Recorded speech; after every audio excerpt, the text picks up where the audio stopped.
shots cracked through the playground like lightning splitting dry wood. A little girl dropped her chalk and ran straight toward the only biker she trusted.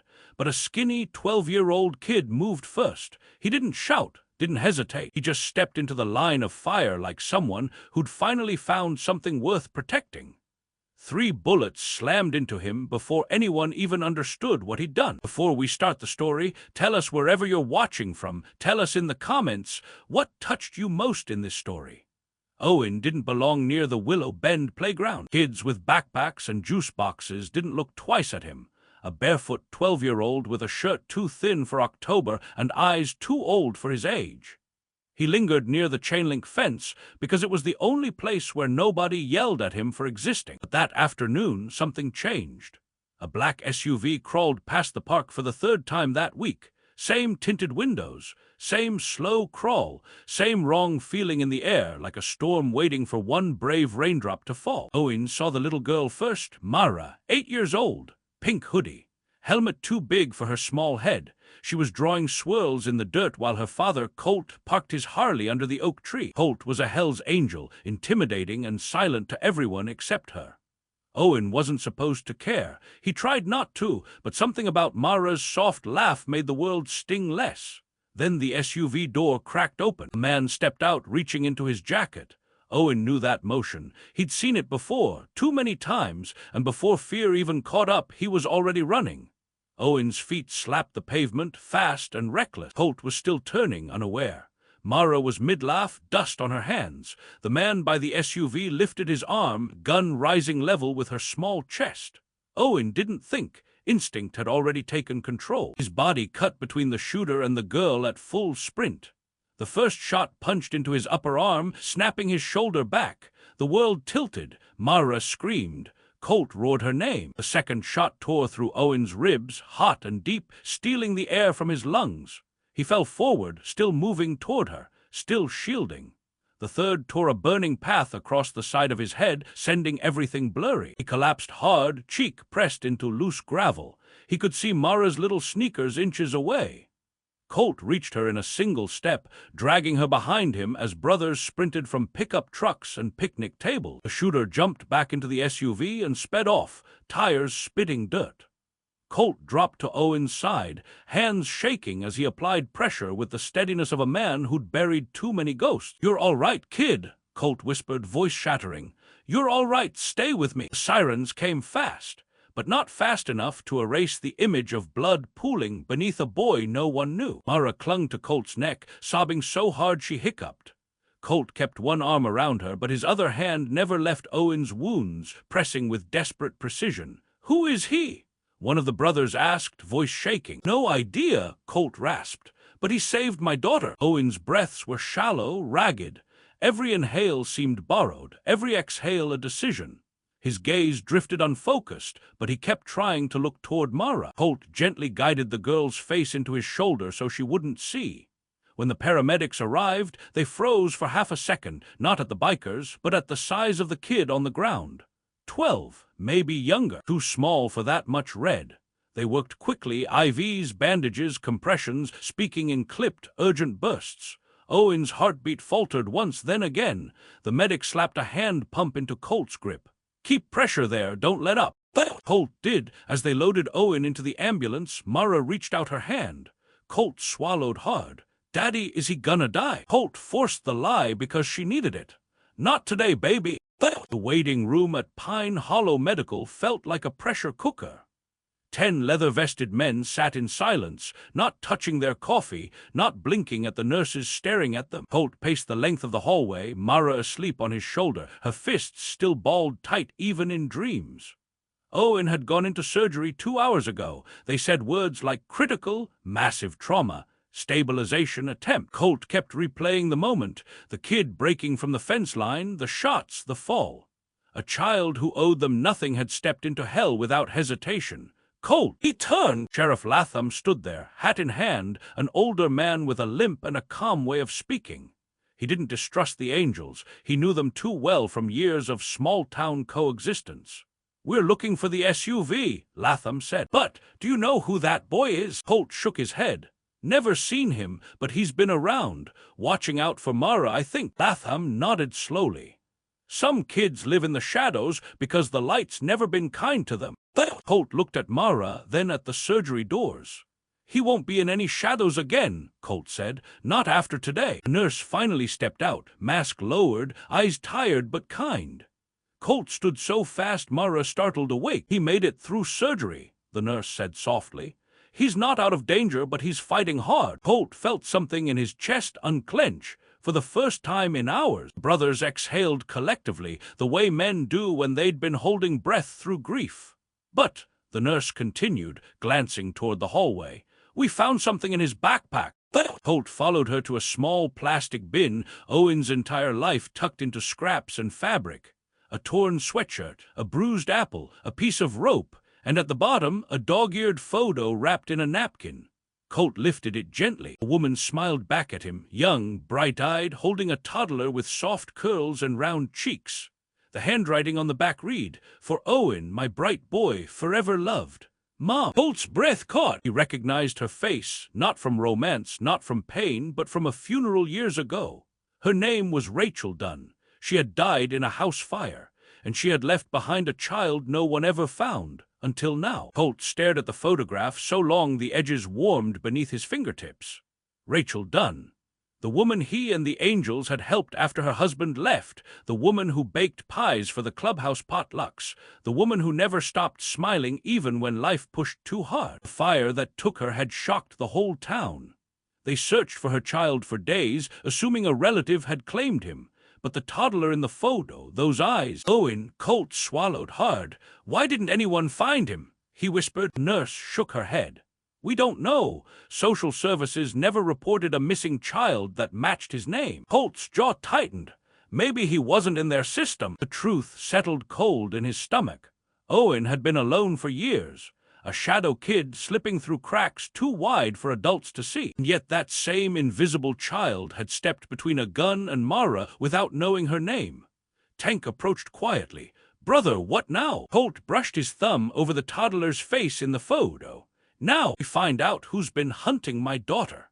And we make sure this boy doesn't wake up alone ever again. The brothers nodded, silent agreement. Owen wasn't just a stranger anymore. Owen lay in ICU room 4, small against the white sheets, chest rising in uneven waves beneath thick bandages. Machines beeped a soft rhythm, fighting to keep his story from stopping. Colt stepped inside slowly, Mara holding his hand with nervous fingers. He looks little, she whispered. Colt's voice broke. Yeah, baby, he is. Mara walked to the bed. Her steps hesitant but brave. She reached out and touched Owen's uninjured hand gently with 2 fingers. He saved me. Colt nodded. He did. She frowned. Then, who saves him? Colt kneeled beside her. We do. One by one, the angels filled the doorway. Tank, Brick, Hawkeye, Junior, silent giants removing their hats, lowering their heads.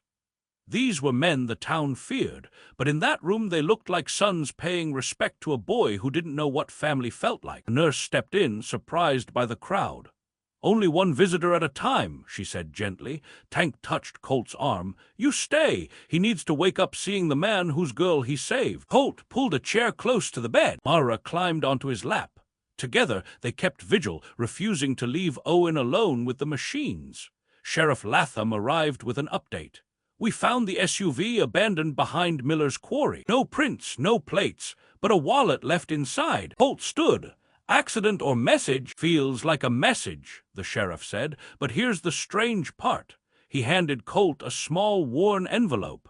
This was in the glove compartment. Colt opened it. Inside was a printed obituary, Rachel Dunn's obituary, highlighted, circled. Mara looked up. That's Owen's mom. Colt's breath froze. Why the hell would a shooter be carrying this? Sheriff Latham lowered his voice. Maybe someone was tracking her son. Maybe the shooter wasn't after Mara at all. Colt shook his head violently. No, that gun was pointed right at my girl. I saw it. But maybe, Latham countered, they didn't want Owen to intervene. Maybe they wanted him gone. Emma felt dread curl in her belly. But why? Latham rubbed his temple. Rachel once filed a report right before she died. A man she said wouldn't leave her alone. She named him. Colt's jaw set. And that name was Nolan Briggs. The sheriff met his eyes. New rumors say he's back in town. Colt felt the temperature in the room drop. If Briggs was alive, Owen had been in danger long before today. Colt stayed glued to Owen's bedside long after Sheriff Latham left. He held the photo of Rachel, turning it over and over. He remembered her laugh, remembered how she'd trusted the club when she had no one else. If Briggs had stalked her then, if the fire hadn't been an accident like they'd assumed. Cold rage seeped into Colt's bones. Mara rested her head on Colt's shoulder. "Daddy, what if Owen's scared when he wakes up?" Colt brushed her hair back. "We'll tell him he's safe, and we'll mean it." Outside the ICU window, dusk settled over Pine Hollow.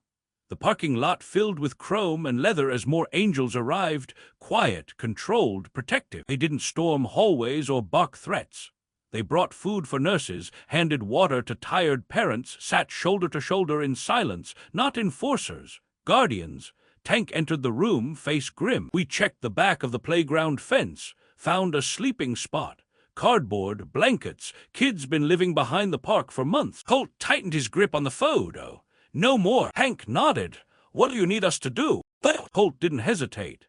"Find Briggs, but don't touch him. Just watch him. I want answers, not violence." At 3:12 a.m., Owen stirred. A twitch first, then a small groan. Colt leaned forward instantly. Mara lifted her head.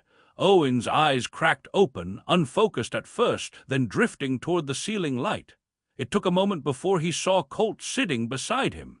He flinched, instinctive fear tightening his jaw. "It's okay, kid," Colt said gently. "You're safe. Hospital, you made it." Owen swallowed painfully. "Is the girl okay?" Mara stepped closer. "I'm right here." His eyes softened with relief, then tightened again. Years of survival instincts resurfacing. "I gotta go," he whispered, trying to sit up despite the agony. "He'll come back." Colt placed a firm, steady hand on his shoulder. "No one's coming near you. Not now, not ever again." Owen shook his head weakly. "That man, he was looking for me, not her." Colt exchanged a glance with Mara, then leaned in. "We know, son, and we're going to figure out why." Owen blinked hard, fighting tears. "Don't help me. People get hurt when they do." Colt's voice dropped to a low, heartfelt rasp. "You took bullets for my daughter. That makes you family. And nobody abandons family in this club." Owen's tears finally broke. For the first time, he wasn't crying alone. Morning light filtered into Owen's room, soft and pale, catching on the bandages wrapping his small frame. Colt sat beside him, elbows on his knees, watching the boy sleep. Mara had curled up in the chair by the window, clutching her stuffed rabbit. She refused to leave until Owen woke again. A soft knock tapped the door. A woman stepped inside, mid-30s, calm eyes, hospital badge clipped to her coat. "I'm Dr. Rowan," she said. "Mind if we talk?" Colt nodded. She lowered her voice. "Medically, he's stable for now, but emotionally, this—" Owen woke again at noon, the sun warming his blanket. His eyes darted around the room, searching exits first, people second, an instinct carved from hard years. Colt leaned forward slowly, hands visible, his voice steady. "Morning, kid." Owen blinked. "You're still here?" "Yeah," Colt said. "We're not leaving." Mara walked up with a small cup of applesauce. "You saved me," she whispered. "I brought this so you don't hurt when you eat." Owen stared at the cup like it was made of gold. He took it with shaking fingers. "Why are you being nice?" Mara answered before Colt could. "Because you didn't let me die." Owen swallowed hard, eyes glassy. "I didn't think," he said weakly. "I just ran." Colt studied him closely. "Most grown men freeze in moments like that. You didn't." "I've seen people point guns before," Owen whispered. "I know the sound. I know the look. I know when someone's aiming at a kid." Colt felt a sharp pang in his chest. Not pity, not sadness, something deeper, heavier. "No kid should know that," he murmured. Owen looked down. "Kids like me do." Mara reached for his hand gently. "Not anymore," she said, and Owen let her hold it. That evening, Colt stepped into the hallway to take a call from Tank. The voice on the other end was low, controlled. "Found Briggs," Tank said, "staying in an old trailer off Ridgewater Road." Colt stiffened. "Armed." "Looks that way, but we didn't go near him. Just eyes on." "Good," Colt said. "Keep it that way." Inside Owen's room, Mara told him stories about school, making him smile weakly despite the pain. When Colt returned, he found the boy listening, eyes softening in ways he probably didn't understand yet. Colt pulled up a chair. Owen, I need to ask something. That man, Briggs, why was he after you? Owen tensed immediately. His breathing hitched. The heart monitor beeped faster. I don't know, he whispered. He knew my mom before the fire. He'd come around sometimes. She didn't like it. She'd lock the doors. Holt's stomach tightened. Did he ever hurt her? Owen shut his eyes, jaw trembling. He hurt everything.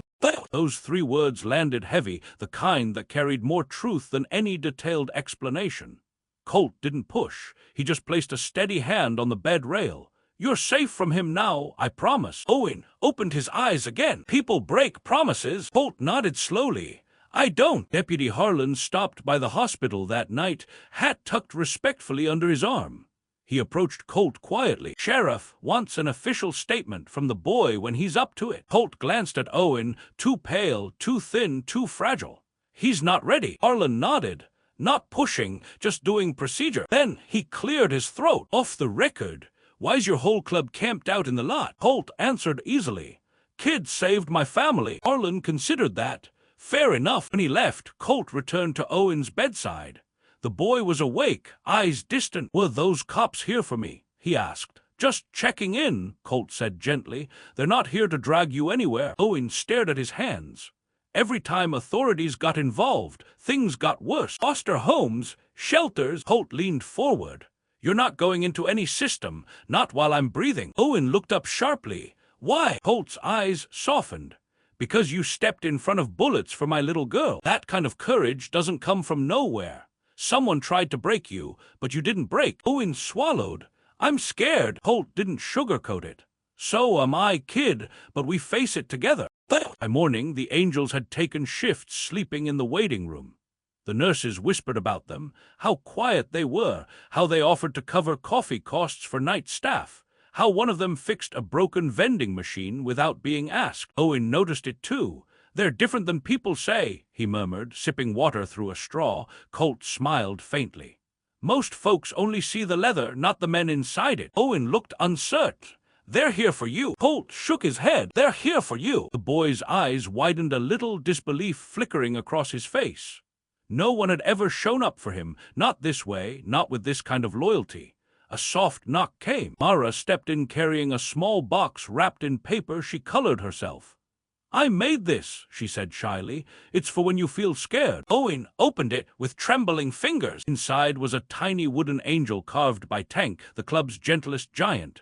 Its wings were rough, imperfect, but earnest. Owen blinked fast, swallowing emotion like it was too big for him. Why are you all doing this? He whispered. Colt answered truthfully. Because you gave us back the one thing we can't replace. Owen looked at him. Your daughter. Colt nodded. And now we protect you like our own. Owen's strength returned in tiny, stubborn steps. A few bites of food, a whispered answer instead of silence, a moment of sleep without flinching awake. Colt stayed for all of it, Mara too, drawing pictures, humming softly, giving Owen pieces of the ordinary childhood he never had. But beneath it all, Colt felt a ticking clock. Briggs was out there, watching, hiding, planning. Colt didn't know, and uncertainty gnawed at him more than anger ever could. Tank arrived mid-morning, leaning into the doorway. Briggs hasn't moved. Trailer's dark. No car. Colt nodded, keeping his voice low. Good. Stay invisible. Mara climbed onto Colt's lap. Daddy, she whispered, when Owen leaves here, where will he go? Colt hesitated, because the truth was, if the system stepped in, they'd send Owen anywhere. A stranger's home, another state, another life with new cracks to fall through. Owen noticed the pause. His breathing quickened. You don't have to keep me. Colt turned toward him fully. Hey, look at me. Owen did, eyes full of fear he couldn't hide. You're not a stray, Colt said quietly. You're a kid who deserves a home, and we're figuring out how to make that happen. Owen looked away, but hope flickered. That evening, Sheriff Latham returned with a manila folder tucked under his arm. Colt stepped into the hallway, shutting Owen's door gently behind him.